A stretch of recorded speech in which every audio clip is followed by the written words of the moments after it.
Tena kuendelea kutoa taarifa ya mwenendo wa hali ya usalama hapa nchini kuanzia saa 12 asubuhi ya tarehe ya leo tarehe 10 mwezi wa 12 2025 hadi mchana huu. Hali ya usalama ni shwari na shughuli za kiuchumi na kijamii zinaendelea kama kawaida nchi nzima baada ya mapumziko ya jana ya tarehe 9 wa 12 2025 ya sherehe za sikukuu ya uhuru wa taifa letu. Jeshi la Polisi kwa ushirikiano na vyombo vingine vya ulinzi na usalama vitaendelea kushirikiana na nyinyi wananchi kuhakikisha amani na usalama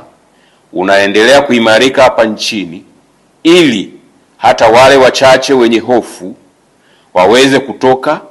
waendelee na shughuli zao za kila siku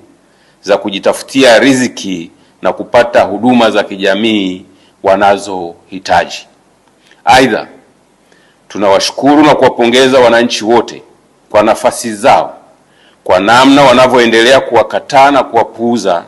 wale wanaohamasisha na kuchochea vurugu na ukiukwaji wa sheria za nchi kupitia mitandao ya kijamii na njia nyingine. Aidha, tunatoa rai kwa kila mmoja wetu tuendelee kuungana kwa pamoja kulinda na kuimarisha amani na usalama wa taifa letu, ili